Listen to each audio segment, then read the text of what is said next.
नमस्कार, star TV Bihar देख रहे हैं आप और मैं आपके साथ वंदना। बिहार की राजनीति में एक बार फिर चुनावी रणनीतिकार से नेता बने प्रशांत किशोर चर्चा में हैं।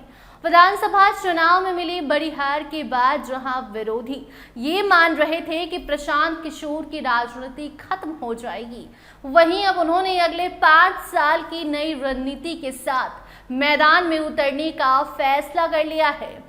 चुनाव में 238 सीटों पर उम्मीदवार उतारने वाले जनसुराज पार्टी के 99% उम्मीदवारों की जमानत जब्त हो गई थी।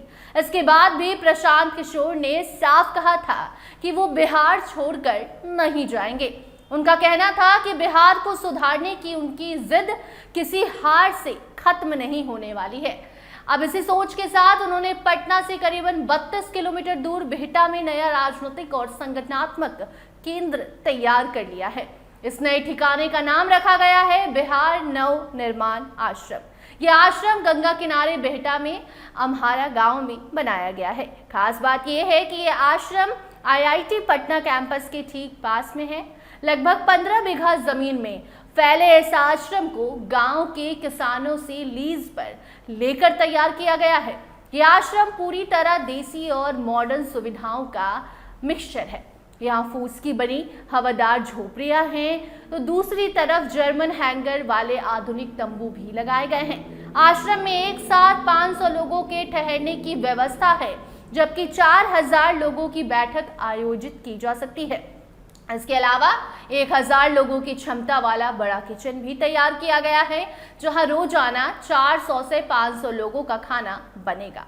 जनसुराज के प्रदेश अध्यक्ष मनोज कुमार भारती के मुताबिक ये कोई अस्थायी कैंपस नहीं है, लंबे समय की योजना का ये हिस्सा है।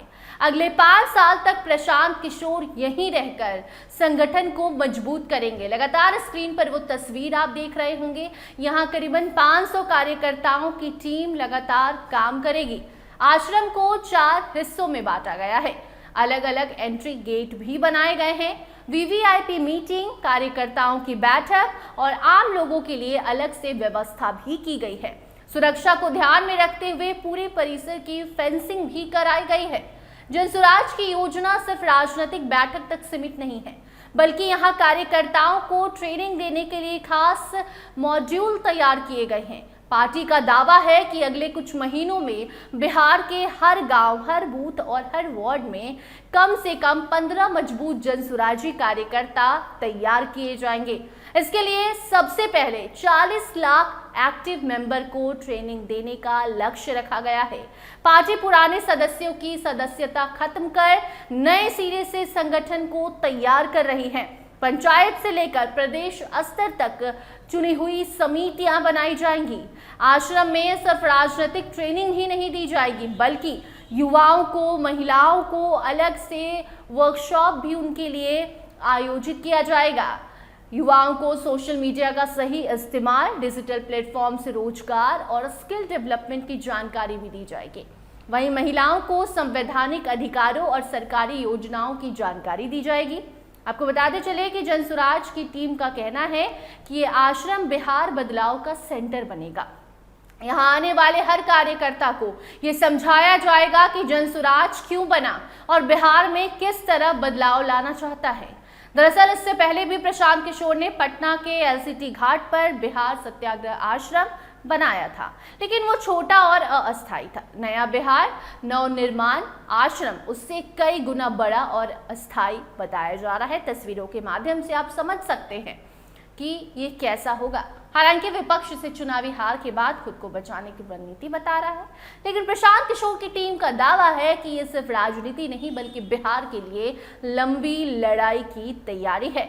आपको बताते चले कि 27 मई को इस आश्रम की आधिकारिक शुरुआत हो जाएगी। इसी दिन प्रशांत किशोर अगले 5 साल का अपना ब्लूप्रिंट भी जनता के सामने पेश करेंगे। माना जा रहा है कि आने वाले दिनों में बिहार की राजनीति में ये आश्रम एक बड़ा राजनीतिक केंद्र बन सकता है। फिलहाल इस खबर में इतना ही। इससे जुड़ी कोई भी नई तस्वीर, नई अपडेट जैसे सामने आती है, उस खबर को आप तक हम जरूर पहुंचाएंगे। फिलहाल प्रशांत किशोर की इस शुरुआत पर आप क्या कुछ कहना चाहते हैं? ये शुरुआत आपको कैसी लग रही है? क्या लग रहा है कि पीके बिहार को बदलेंगे, पीके कुटिया में रहकर बिहार को बदलने की तैयारी करेंगे? कमेंट सेक्शन में अपनी प्रतिक्रिया जरूर दीजिएगा। देखते रहिए स्टार टीवी बिहार। धन्यवाद।